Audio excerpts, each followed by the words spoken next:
मेरे प्रिय छात्र छात्रों, आपको मैं तीसरा पाठ पढ़ाने जा रहा हूं आज।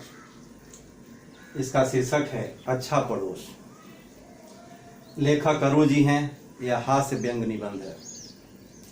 अच्छा मतलब सबको जो प्रिय हो, जो पसंद करता हो, उसे अच्छा कहते हैं।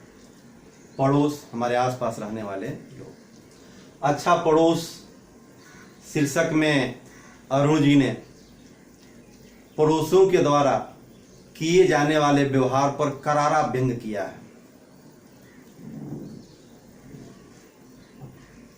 लेखक ने अच्छा पड़ोस शीर्षक के माध्यम से समाज को यह बताने का प्रयास किया है कि यदि व्यवहार कुशल, सीधा साधा और सहयोग की भावना रखने वाला पड़ोसी है तो उसका कदापि हमें दुरुपयोग नहीं करना चाहिए, उसे ठगने का प्रयास नहीं करना चाहिए।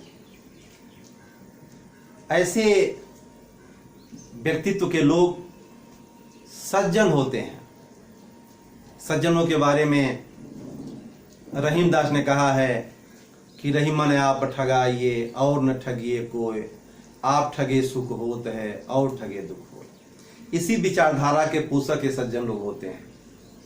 यह ठगा जाना इनको पसंद है, लेकिन अपनी व्यवहार कुशलता का, व्यक्तित्व का परित्याग ये लोग नहीं करते। इनके पड़ोसी, लेखक के पड़ोसी, इनको अपना घर, इनके घर को अपना घर ही मानते हैं और सामान अपना मानते हैं। जो सामान छोटी वस्तु से लेकर के दैनिक की उपयोग में आने वाली है, चाहे और भी घर में रखे हुए सामान को धड़ल्ले से आते हैं, मांग के लेके चले आते हैं, उनको देने की आवश्यकता पड़ती नहीं है।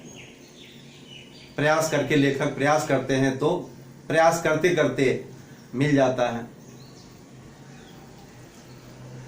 लेखक ने इसी विपरीत विचारधारा और सहयोग के अभाव को यहाँ उल्लिखित किया है और इन्होंने यह बताने का प्रयास किया है कि सज्जनता और सहयोग की भावना को कभी भी हमें उसकी कमजोरी नहीं मानना चाहिए।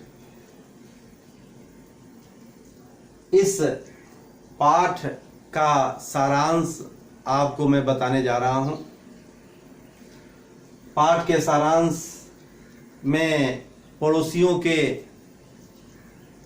कुशल व्यक्तित्व का बखान मैं करूंगा। ध्यान दीजिएगा, जैसा कि व्यंग्यात्मक लहजे में अरुण जी ने लिखा भी है, क्योंकि इनके साथ जो व्यवहार होते हैं उसको उस पर हंसना ही आता है और उसी व्यवहार पर इन्होंने कटाक्ष किया, क्योंकि लोग समझते हैं हम इनको ठगते हैं।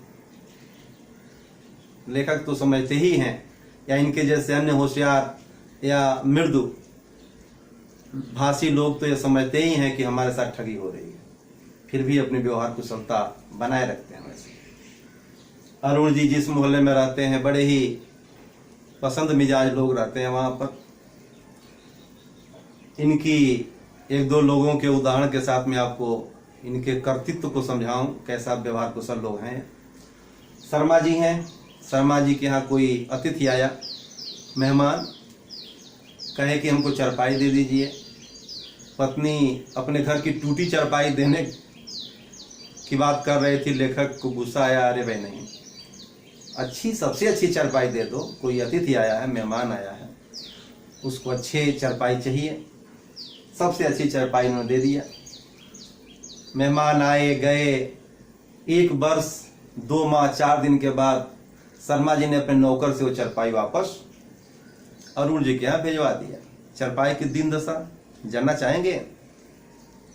जो चारपाई विज्ञापन की योग्य थी, उसका बाँध टूट गया था। बाँध मतलब जिस रस्सी से हम बुनते हैं, वो सब टूट गया था और अदवान यानी ऊंचन गायब था, वो था ही नहीं। लेखक ने पूछ लिया, अरे भाई इसकी अदवान कहाँ गई? वह लेखक गया और शर्मा जी तुरंत पीठ पीछे है उसको भेज करके अब बता दिए कि मेरी बिलंग टूट गई थी, इसलिए अधवान का मैंने बिलंग में उपयोग किया, 1-2 दिन में बाजार से जा करके ला करके आपको भिजवा दूंगा। दूसरे पड़ोसी हजेला साहब हैं, कहते हैं कि हमारे यहाँ स्टेट्समैन आता है और आपके यहाँ हिंदुस्तान टाइम्स आता है। हिंदुस्तान टाइम्स थोड़ा दे दीजिए, क्योंकि समाचार पत्र वाले पेपर की उड़ाते हैं। मैं दोनों को पढ़ता हूं और उनको मिलाता हूं कि कौन पेपर की लिखता है। वास्तविकता तो यह थी कि उनके पास स्टेट्समैन समाचार पत्र आता नहीं था, वो पढ़ने के ले जाते थे, स्वयं ही पेपर की बोलते थे। और उनकी अभी विशेषता थी कि जब समाचार पत्र सुबह आता तुरंत दरवाजे को नॉक करके पेपर लेके चले जाते और शाम को लेखक के कार्यालय से आने के बाद ला करके देते। और देख लीजिए एक आध उदाहरण, लेखक को पुस्तक पढ़ने का बड़ा शौक है। पुस्तक पढ़ते हैं लोग, लेके चले जाते हैं, फिर वापस नहीं करते। इसलिए गोपनीय तरीके से जब पुस्तक खरीदते हैं उस पर अपने मित्र का नाम लिख देते हैं। नाम लिखने के बाद भी लोग लेके जाते हैं तो यह होता है कि मित्र का है इसलिए वो दे देते हैं, या ये मांग भी लेते हैं।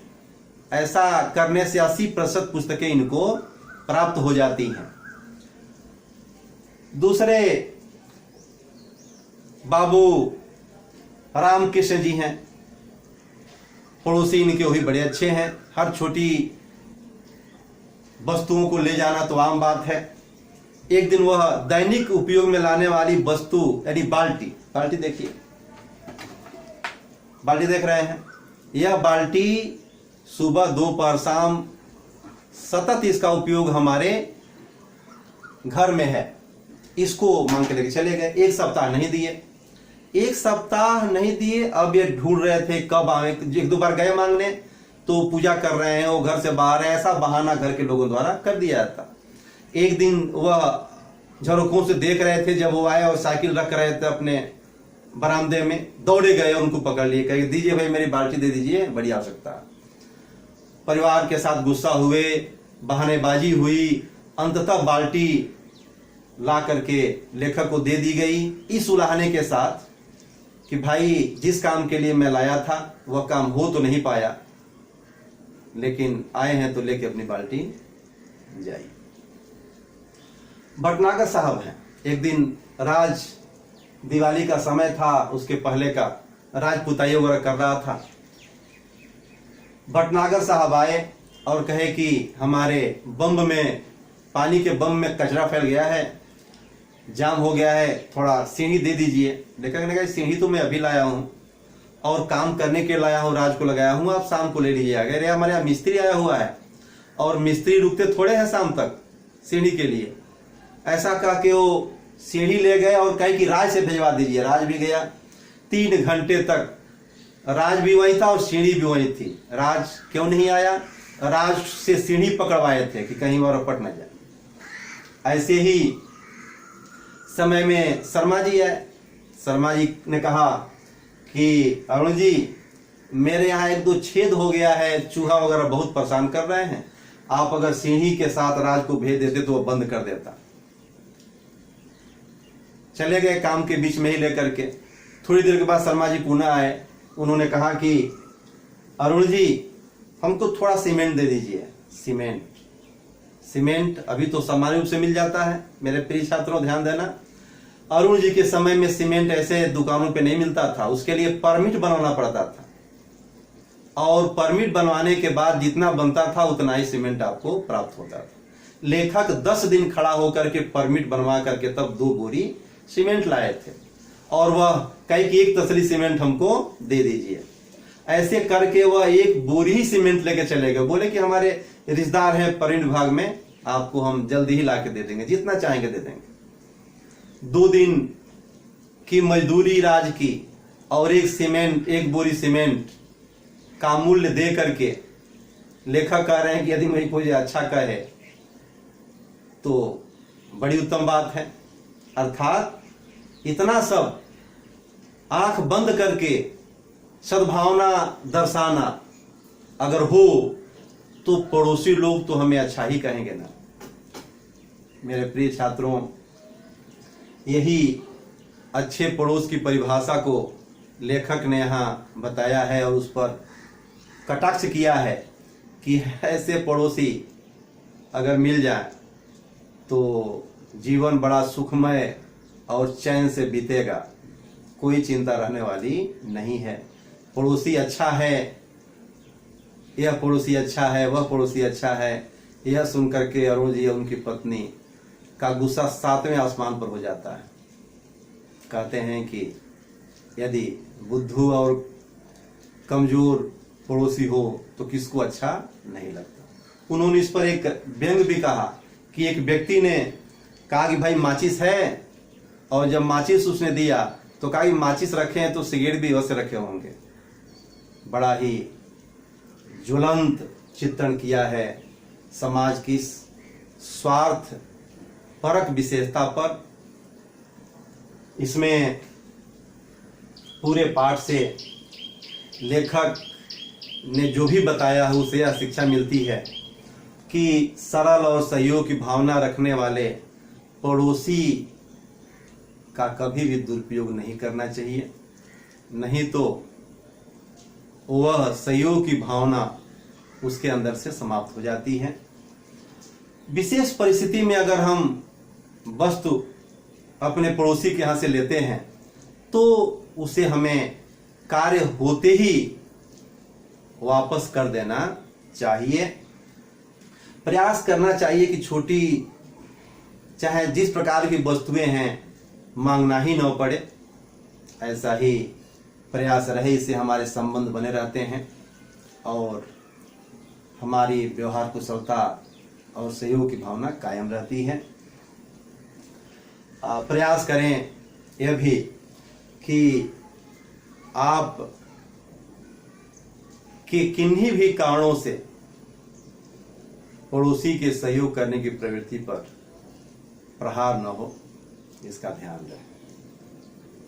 यही अच्छा पड़ोस निबंध के माध्यम से लेखक ने समाज को समझाने व बताने का प्रयास किया है। इसमें कुछ शब्द है उपसर्ग। उपसर्ग में उपलक्ष्य,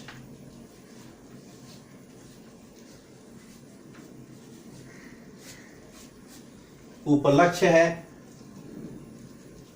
बे पर प्रतिरूप,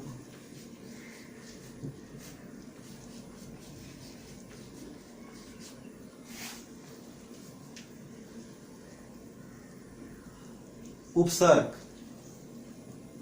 व्याकरण के समय समझाएंगे।